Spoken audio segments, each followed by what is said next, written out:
amplify your Christianity. No, amplify your Christianity. No, when we say amplify, no, it means you make it bigger or greater. No, for example, that we have the amplifier. No, ibig sabihin, pinapataas, pinapalakas, no, ang boses mo, no, above the normal na boses. So that's the meaning of amplify. So it can be, no, you make it bigger, greater, higher. No, kung sa light pa, you make it brighter. So that is the word amplify. So Christianity is not a religion. No, it's not about the name of religion. No, but when we say Christianity, it talks about Christian character. No, pag sinabi pa nga natin na Christian, no, the word Christian, it's not an identity or something, no, binigay lang sa atin, no, na parang identity. No. When we say Christian, it speaks of our identity as the follower of Jesus Christ. No, ibig sabihin, pag ikaw ay tinatawag, no, na Christian, ibig sabihin, ikaw ay follower, sumusunod ka sa Panginoon. Yan po ang binigay sa mga followers ni Jesus Christ, no, in the book of Acts, kung maalala po natin, na sila ay tinatawag na mga Christians kasi they believe in the Lord Jesus Christ and they follow Him sa kanyang buhay. Follow not in the sense of claiming or profession, but they follow Christ, no, in the way of practice. No, sinusunod nila si Jesus Christ. And that's what we are not what we mean of Christianity. Ibig sabihin, our lifestyle, no, our character, no, is Christ-like. So yun po ang ating theme na dapat po natin bigyan ng pansin, no, sa ating mga messages. Start this Sunday and the coming Sundays. So before we continue, let us pause for a while and pray and ask God's wisdom and guidance as we ponder upon His Word this morning. Let us pray. Father God in heaven, once again we praise and thank you, Father, for this day that you have given us. Thank you, Father, for allowing us to worship you, to honor you, and to start a new journey in this coming Sundays, starting today, about the life of a Christian, about the character that we need to develop, we need to amplify, we need to make it bigger, brighter, even that the people will see it sa buhay po namin. Father, we ask that may you guide us and lead us through your Holy Spirit as we ponder upon your word. May you open our minds and hearts of understanding, to understand your word and embrace it in our hearts so that we could apply it in our life. Lord, we commit all these things to you. In Jesus' name we pray. Amen. So when we say, no, Christianity, no, it's about character, but this Sunday, it's more on introduction or the reason, no, why we need to amplify our Christianity. So, ang title po natin for this message is The Reason to Shine as Christian. Wala po tayo PowerPoint kasi ano nyo lang po dyan sa ating na program. Now, please add the word as Christians kasi nagkulang ata yung title po natin dyan. The reason to shine as Christian. So, ano pong ibig nating sabihin na word na shine. No, kasi makikita po natin sa Matthew chapter 5, bakit po tayo mag-shine? So, ang Bible nagagamit ng mga analogy or example or bagay na makapagbigay sa atin ng idea how can we understand Christianity? How can we understand our life as a follower of Jesus Christ? So Matthew chapter 5, ayan po ang ating passage for this Sunday. Verses 14 down to 16, the three verses na sinabi po ni Jesus Christ. Matthew chapter 5 verses 14 down to 16. So, ang sabi po ni Jesus Christ dyan, actually belong po ito sa sinasabi ng Sermon on the Mount. When Christ when He started teaching the people, the follower, about the life that God wants us or He wants us to live in this world as Christians. So, bakit po tayo mag-shine? Bakit po sinabi din ni Jesus Christ dito, verse 14 first, sabi niya, Ye are the light of the world. Yan po ang sinabi ni Jesus Christ sa mga tao na sumusunod sa Kanya, nakikinig sa Kanya, kayo ay ilaw. Ano ba another word ng ilaw? Liwanag. Liwanag, that's a good translation. Kayo ay liwanag, sa mundo. Jesus Christ is telling the people, those who follow Him, who believe in Him, that you are the light of the world. So therefore, ang ating message, the reason to shine.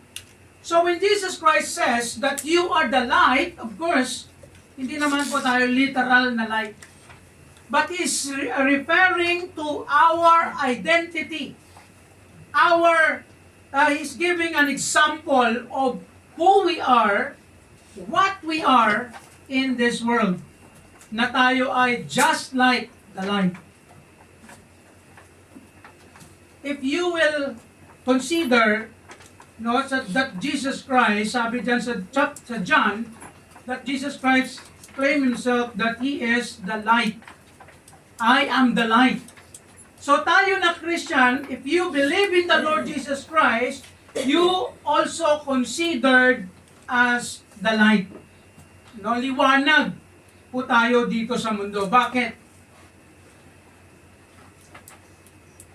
As we observe, as I believe, as you know, that the world is getting worse.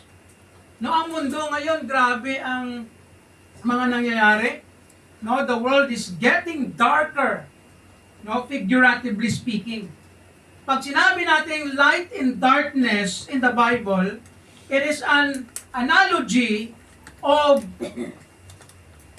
holiness, sinfulness, righteousness, wickedness, because ang Panginoon natin ay Siya ay banal, matuwid, at lahat ng mga magaganda mga bagay makikita po natin sa Panginoon. And the light also speaks to us that it has beauty, and the function of light is to give us light to see the real image of people or even the world. Kaya si Jesus Christ claimed to be the light, and we are called also the light of the world. Kaya po tayo as Christians, kailangan po natin mag-shine. So ano pong ibig sabihin yan na mag-shine? So dinescribe niya rin po dyan sa verse 16, and we will consider that later. Why I chose and why we need to consider this kind of message in our life. Kasi kung ma-observe po natin, even Christians, tayo na mga Christians, na din tayo, na i-influence din tayo ng mga ng mundo, ng darkness, ng mga bagay na Hindi masama sa paningin ng tao, pero sa paningin ng Diyos, masama. Kasi marami pong mga pangyayari o nangyayari o mga bagay sa mundo ngayon na akala po natin, even many people claim, no, that it's okay, no problem. No? As long as many are doing it, you can do it.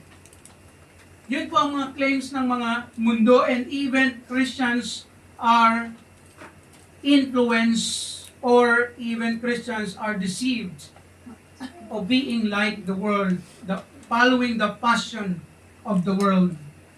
Kaya minsan, nakakalungkot makita po natin na marami pong Kristiyano na nahuhook din sa mga bagay na hindi siya masama sa tingin ng tao, pero sa Panginoon kung titingnan natin, hindi siya nakaaya-aya, or it is disgusting thing sa buhay po, sa paningin ng Panginoon. Especially ang mundo, grabe ang mga offerings ng mundo sa atin para tayo ay maging greedy, maging selfish, maging world fashion. Kahit ano na lang ang nakikita at ini-endorse, ina-advertise ng mundo sa atin para tayo ay sumunod. And marami po ang mga nangyayari. Kaya po as Christians, kailangan po natin i-amplify, kailangan natin mag-shine in this world. Ano pong ibig sabihin ng shine? In other words, we need to reflect the Christ-like character that has given us by God through Christ. Kaya in Matthew chapter 5, bago po sa verses natin, marami po siyang sinabi si Jesus Christ dyan. Ang tawag ng beatitude. Yung mga bagay o mga characteristics and yung mga ugali na makikita po dapat sa mga Kristiyano. But we will consider that next time. But I would like to focus first in verses 14 down to 16. In answering the question why we must shine the light of Christ. Bakit po natin ipagkita o ipaliwanag? Paliwanag, parang iba yun. Bakit tayo lumiwanag o dapat natin ipalakasin ang liwanag natin na meron tayo na binigay ng Diyos?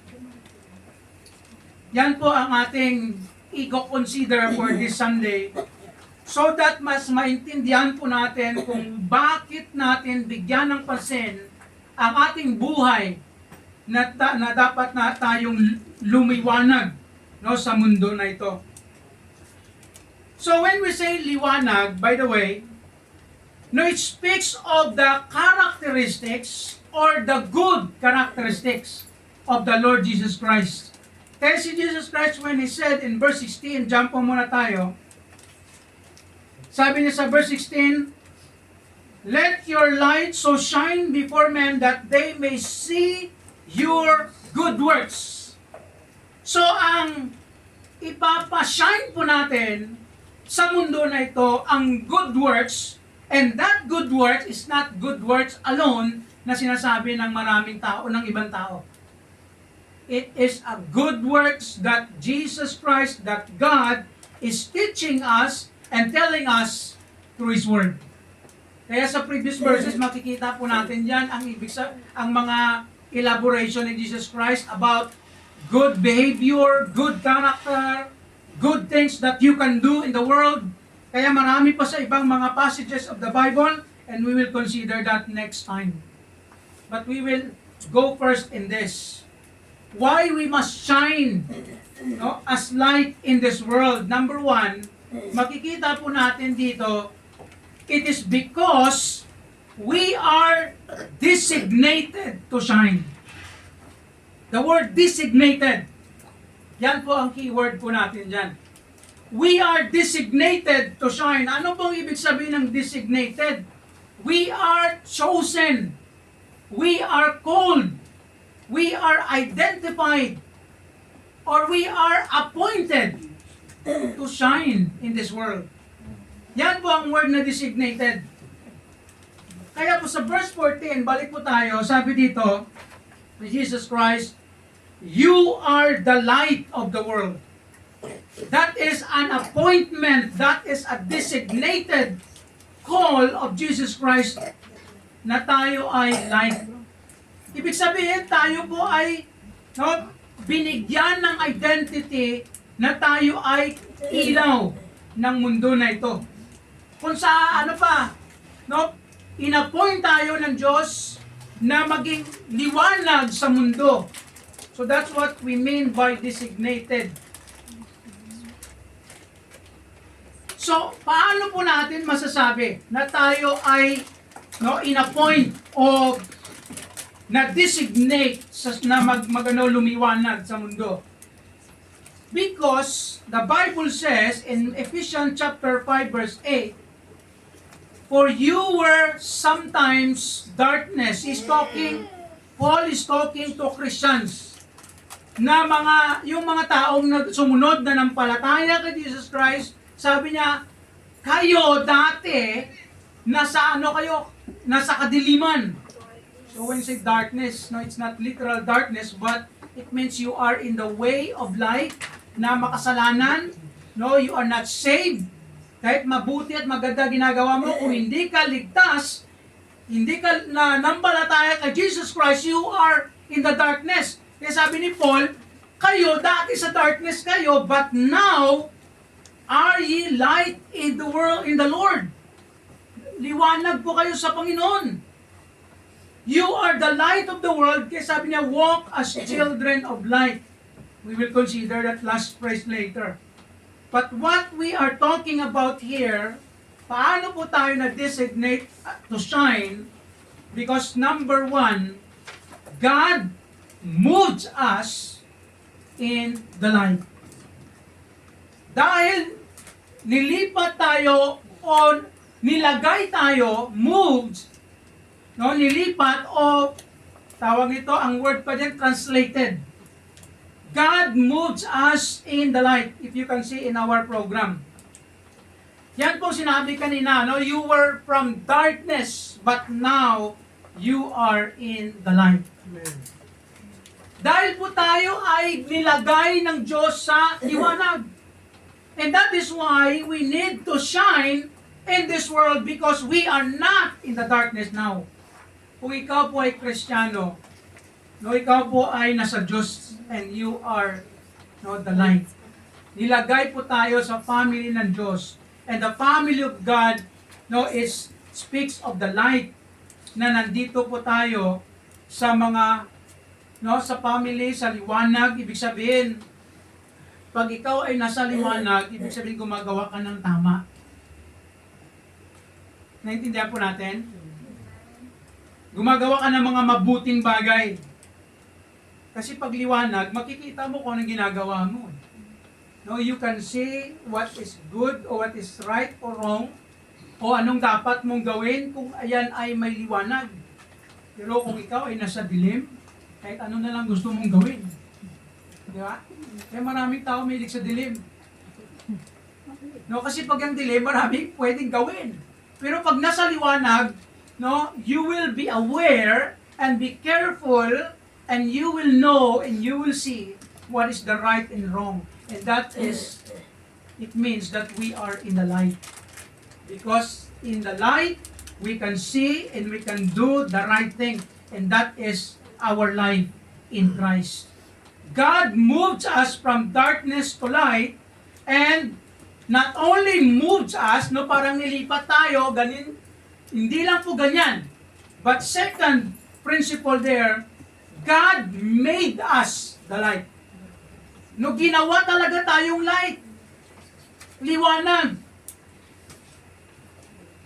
Kahit madilim ang mukha mo, maliwanag pa rin tayo sa Panginoon. Ibig sabihin, na ang Diyos, ginawa po tayo ng liwanag, kaya yun ang sinabi ni Jesus Christ in verse 14, directly, you are the light of the world. Si Jesus Christ mismo ang nagsabi sa mga tao na mga nanampalataya o sumusunod sa Kanya, na kayo, it speaks of identity. Ibig sabihin, no, pinalitan or iniba ka ng Diyos. Kaya di ba mayroong isang verse sa Bible na sabi ni Jesus Christ sa mga Pharisees, no, mga hypocrites, in John 8:44. Ano sabi ni Jesus Christ sa mga hypocrites, ng mga tao na hindi naniniwala sa Kanya, no, hindi nananampalataya sa Kanya o naniniwala sa Kanya nung time na yon? Sabi niya sa mga tao na ito, verse 44, "You are of your father the devil, and the lust of your father you will do. He was a murderer from the beginning and abode not in the truth, because there is no truth in him. When he speaketh a lie, he speaketh of his own, for he is a liar and the father of it." Ang first word, you are or ye are of your father. Jesus Christ is telling the people, those who reject Him, na hindi naniniwala sa Kanya, you belong to your father. Sino? The devil. Satan. Ibig sabihin, pag ang isang tao ay hindi nanampalataya sa Panginoong Hesus, hindi kumilala sa Kanya, hindi tumanggap sa Kanya, ibig sabihin, that person is the child of the devil. Masakit yan pakinggan. Pero you know what? That is truth. That is reality. That is a biblical truth. Na ang hindi Christian, anak ng demonyo. In the spiritual sense. But if you believe in the Lord Jesus Christ, according to John 1:12, ano sabi ng John 1:12? But as many as received Him, I just want to quote read the exact passage, John 1:12. But as many as received Him, si Jesus, to them gave He the power to become the sons of God. Power, authority, or we can say identity, to become the sons of God even to them that believe on His name.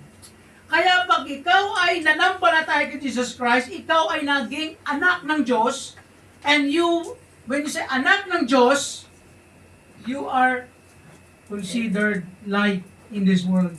Yes, si Jesus Christ, when He said to those who follow Him, you are the light of the world. Liwanag po tayo sa mundo na ito. Dahil ginawa po tayo ng Diyos na liwanag. Kaya sa John 8:12, sabi dito, John chapter 8 verse 12, "Then spake Jesus again unto them, saying, I am the light of the world. He that followeth me shall not walk in darkness, but shall have the light of life." Kaya po tayo ng mga Christian, always remember na tayo po ay liwanag dito sa mundo. Liwanag in the sense na tayo ay nagbibigay ng tamang ehemplo, tamang buhay, tamang pamuhay dito sa mundo. Or pinapakita natin ang Christ-like character. And that's why we will consider that that things in the coming Sundays. So here's our note in this point. God transferred us, if you can see some blanks there. God transferred us from darkness to light and become a light in this world.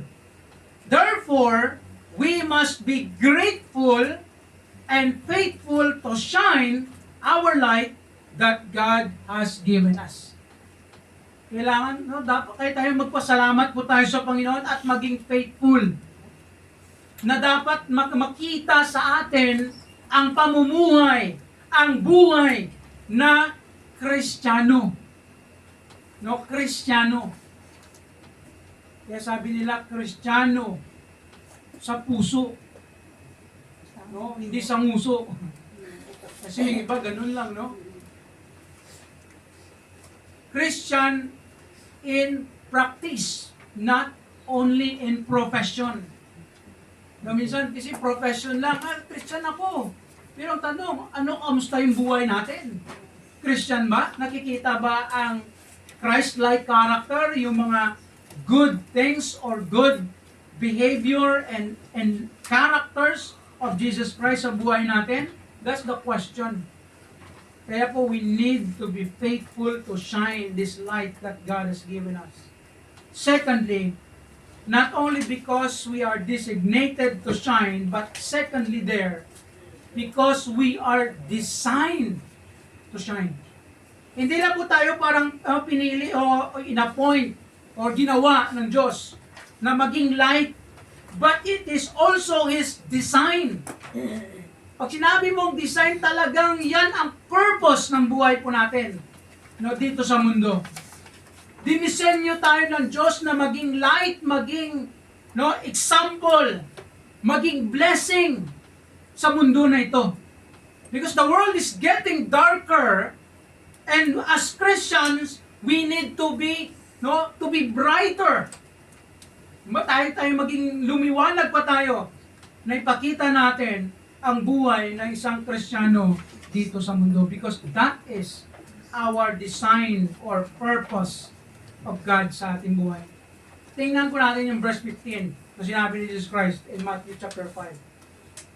Sabi niya dito, neither do men light a candle and put it under the bushel or basket, but on a candlestick, and it giveth light. Ginamit yung example ng candle or ng ginagamit na ilaw nila noon, na pag nagsindi ka ng kandila, hindi mo ilagay sa loob ng basket. Parang nagsindi-sindi ka pa ng kandila, lagay mo sa basket na hindi makita o hindi siya makabigay ng tamang liwanag. So it speaks about the purpose, the design. Kailangan malagay sa candlestick para makapagbigay ng liwanag. And that is our design in this world. That people will see what Christianity, who is Christ, in our life or through our life. Kaya pag nakikita ng tao, dapat makita ng tao na, ayan, Christian yan. Dahil sa kanyang ginagawa, dahil sa kanyang mga pinapakita na mga characters, attitude. Yan, Christian yan. Ayan, ang ewan ko lang kung ano yan. Tagal-tagal naman nag-claim na Christian, pero bakit ganyan pa rin? Parang hindi nagbabago. Parang luma. Hindi lang nagbabago, lumuluma lalo. Naging antik. Ang antik, mahal. Pero pag ikaw ay Christian na antik, ay ba, hindi ka mahal. Walang size. Sa antik, okay lang. Pero pag yung sa Christian, dapat they are new every morning. Diba? Every morning nagbabago. I mean, day by day, we are changing. We are not saying that we can be perfectly or sinlessly na makapamuhay sa mundo. We cannot achieve that in this lifetime, because we are still in the sinful nature.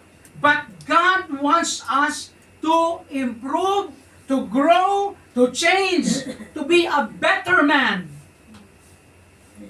Not a bitter man. Kasi bitter man. Mula noon, bitter ka pa rin, hindi ka pa rin maka-move on. Move on na. Ikaw na lang naiwan. Because as Christians, we need to light, because that is God's design for us, that people will see and will be blessed. Hindi man lahat ng tao ma-bless sa atin. Kasi may mga tao talaga, kahit anong gawin mo na maganda, tama, pangit, o masama pa rin sa kanya. Dahil bitter. Ay, wala yan, pagkawagawa lang yan. Bitter kasi. Pero pag hindi naman lahat, but I believe many people will see the truth even sa ating buhay if we keep shining as Christ-like or the light of Christ sa buhay po natin. So when, where, and whom? That's the question. Kailan, saan, at sino? No? Kanino or sino? Kaya kung titingnan po natin yung principle po na sinasabi dito ng Panginoon, to shine, or we are designed to shine. Kailan? Of course, the answer is anytime. At any time.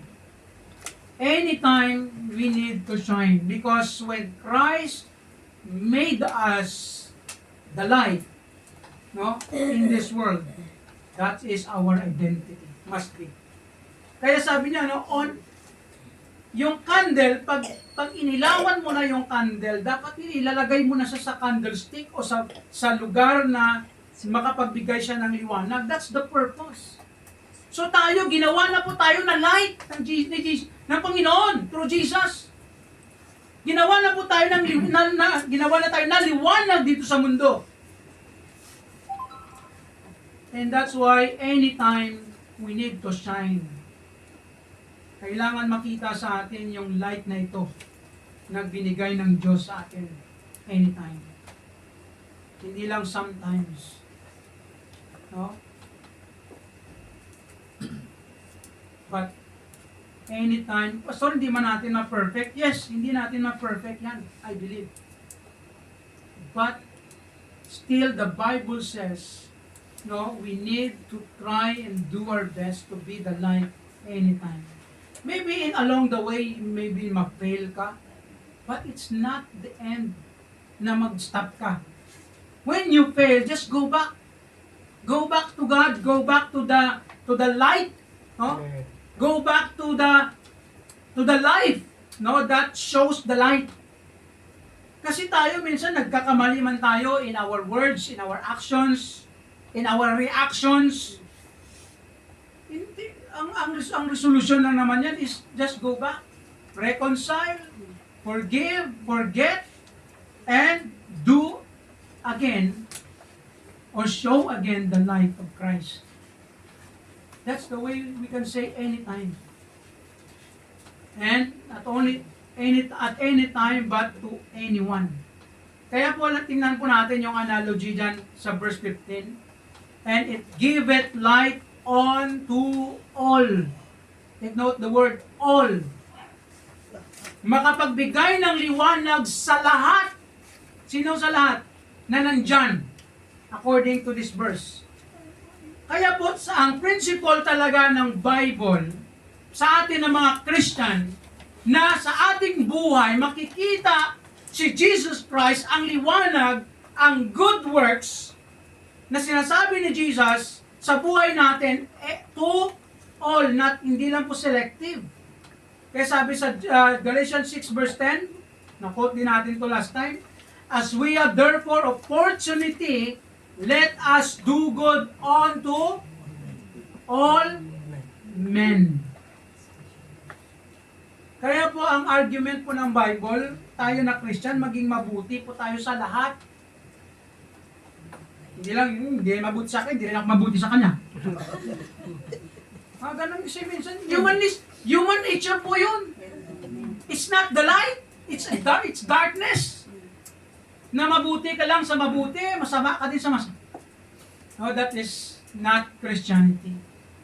Kaya diba, ang isa sa mga lagi sinasabi ni Jesus Christ sa gospel, sa mga followers niya, sa mga disciples niya, love your enemy. Kahit kaaway mo yan, mahalin mo yan. Paano mo siya mahalin? Bigyan mo ng pagkain. No? Turuan mo. Kung makikinig. No, kung tatanggap, kasi minsan may tao hindi talaga tatanggap, no? Ay, ibig sabihin, dawan mo ng mabuti. No, kahit ano man yung ginagawa niya, sige lang. No, maging mabuti ka, pero minsan nauubusan din tayo ng pasensya, no? Yes. Maapaw na din eh. Sobra na, kaya dapat bawasan eh. No, minsan ganun. Pero you know what? No, that's human nature. Every time we fail, in responding good to others, That is not the light. That is our human nature. Kaya minsan nagkakamali tayo in that sense, in that way, na minsan na high blood ka, nauubusan ka rin ng pasensya, kaya minsan nakakapagsabi o nakapagsalita ka ng mga hindi katanggap-tanggap para sa kanila, no, na bagay. Kaya po, as Christians, it is our reminder that every time we fail in that way, just make it, no, reconcile. We can talk. No, we can settle that problem. Kaya, di ba, sabi ni Jesus Christ in Matthew 18, no, it talks about relationship problem. Matthew 18, yung sabi niya, if you see your brother sin, or if your brother sin against you, kung nagkamali o may kasalanan ang kapatid mo sa iyo, ikaw lumapit, ikaw magsabi, ay kapatid, mali, masaktan ako kapatid sa sinabi mo. Ikaw, ayan na po, pinaka-primary po ng Panginoon yan, ikaw yung magsabi.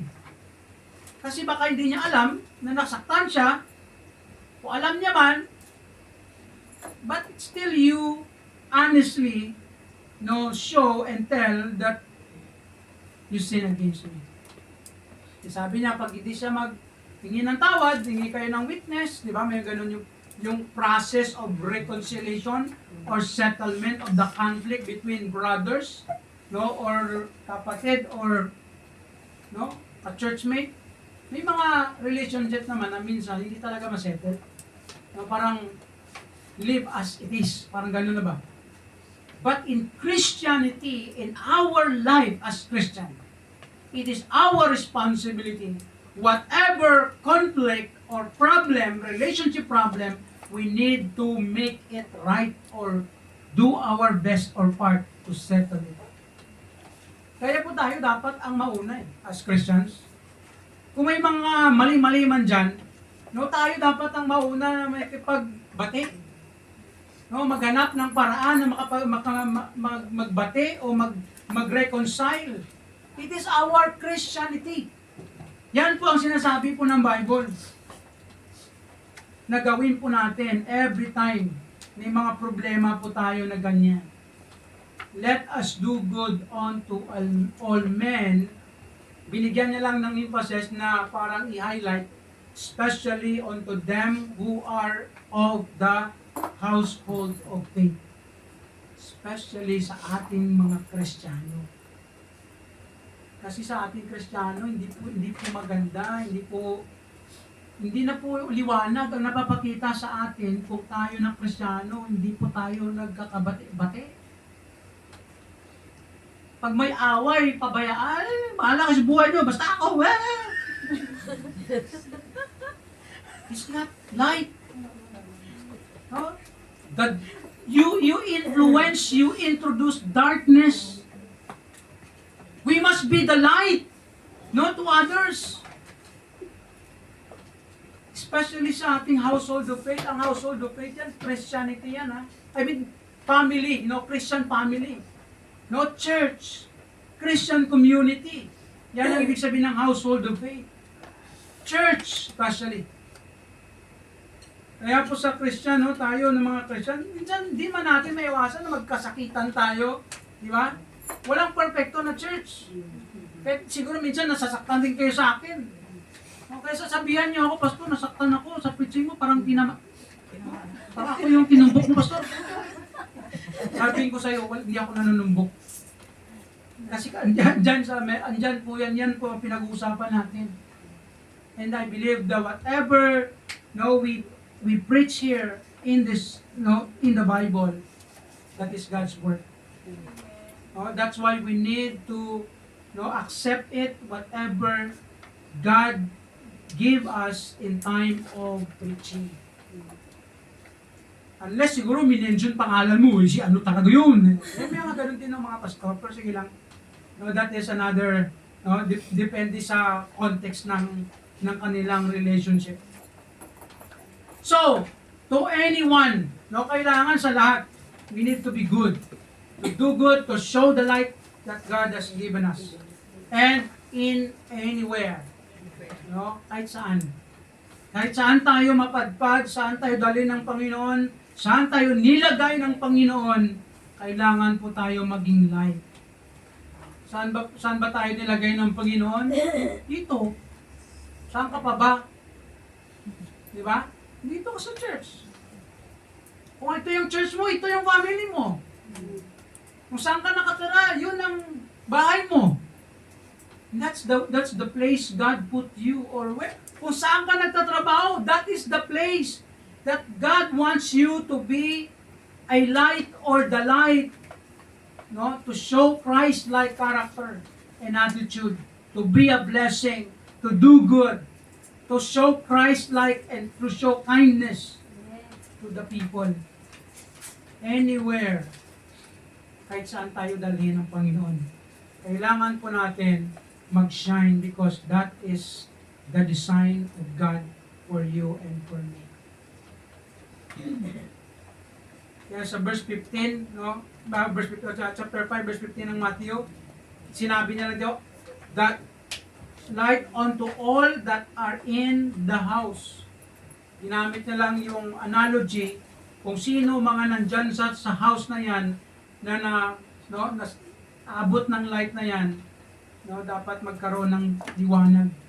Ganon din sa atin. Kung saan ka nilagay ng Diyos, dapat maging blessing tayo sa iba. Sa lahat. No, sa lahat.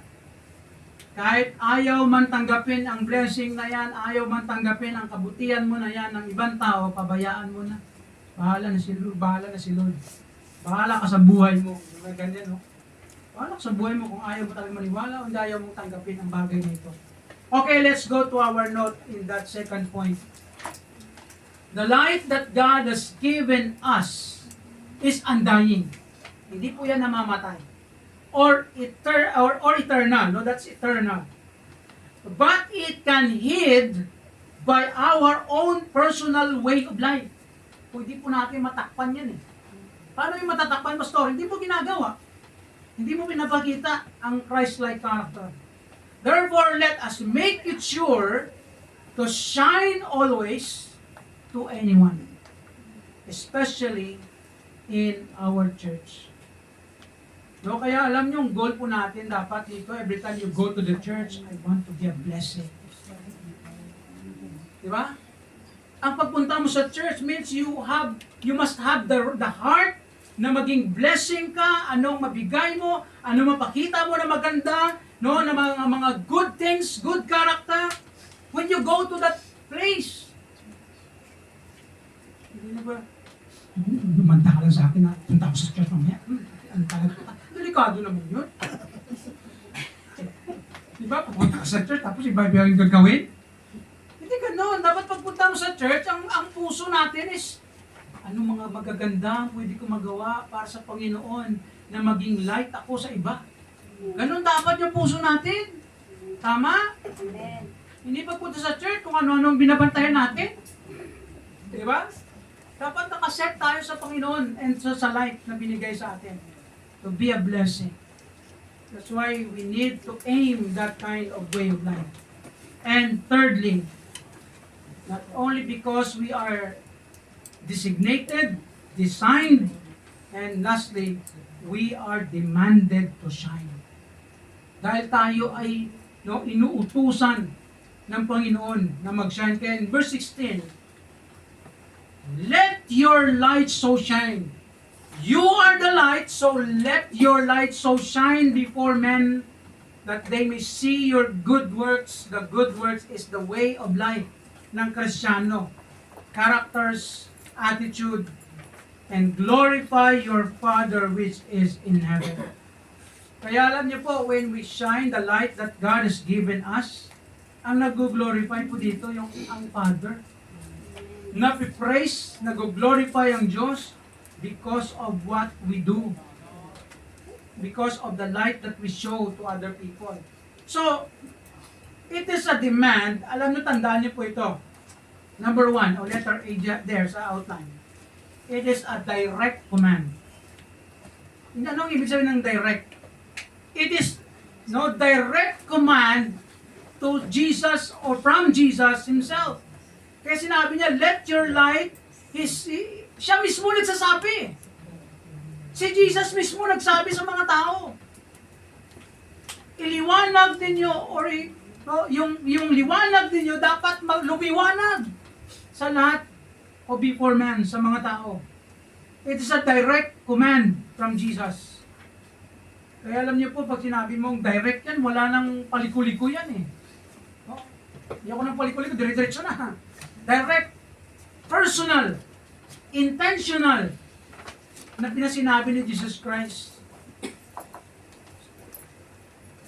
Kaya minsan, no, kapag sinabi, minsan paliko-liko yung tao, tayo na paliko-liko, di ba? Pero you know what, si Jesus mismo nagsabi ito. Personal to sa mga tao, and we need to consider it that it is also a personal, direct command from Jesus to let our light shine sa mga tao. Pakita po natin ang pagka-Kristiyano natin sa mga tao. And not only that, it's a direct command, but lastly, it is a divine command.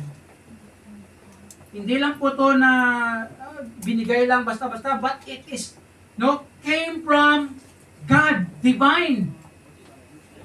It is God, Jesus Christ Himself, who said this, and we know that Jesus, hindi lang po siya tao eh.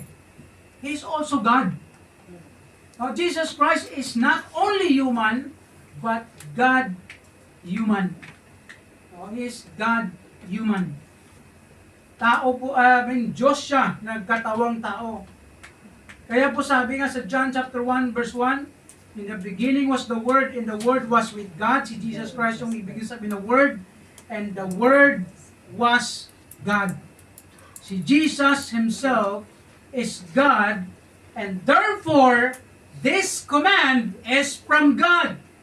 Hindi lang po ito sa pastor na nagpipreach. Na dapat i-consider natin that this is what God said or command to each one of us. Para to sa lahat. Kaya po sa Christian, kailangan po natin bigyan po ito ng malaking emphasis na bagay, na importansya sa ating buhay, na we need to shine this light, we need to amplify, to show to the people what Christianity is all about. Kung ano bang Christian na sinasabi na Kristiyano? Kasi maraming Kristiyano pero walang pakialam magsimba. No? Kung ano ginagawa sa ibang sa linggo, kung linggo man yung simba. Kasi hindi man lahat ng simba linggo lang eh. May mga ibang bansa ng simba Sabado, mayroong Friday, depende sa holiday of that country. And many are claiming to be Christian, but they don't care to go to church. They don't care to worship God. They don't care to serve God sa buhay po nila. And that is not the light that God has given us. Because the light that we need to amplify, to show to the people, this is what we need to do. That we need not to compromise the light into darkness. Kaya minsan, mas pinipili pa ng iba yung buhay ng mundo, makasalanang mundo, kadiliman, isang sa liwanag. And Christians must not follow the darkness, but follow the light. Here's our note in this last point. There is no valid reason not to shine or amplify the Christian character that God laid down or given us in Christ. Wala po tayong mga rason na hindi po natin gagawin ang mga characters or way of life ng isang Kristiyano. Therefore, let us set aside anything that will hinder us, to become a light to the world. Kaya kailangan natin i-set aside ng mga nakakasagabal sa atin. Tama? Amen. Paano mo nakakasagabal sa ating buhay, testimony bilang isang Kristiyano? Set aside. Pride. Minsan gano'n, no? Pride. Ano mga personality natin na nakakasagabal? Sabi mo natin yan. Hindi, sabi ni Jesus, itong dapat kong gawin eh. Christian kasi. Christian ako, dapat itong gawin ko kasi ito sabi ng Diyos. Kaya minsan, no, yung mga forgive, forget, dapat pero lagi yan eh. Reconciliation, good works, good deeds, love one another. Those are the things that we need to pursue while we are here in the place that God gave us. Here's our reflection from this message.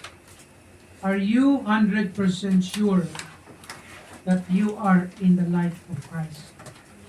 Are you 100% sure that you are a Christian?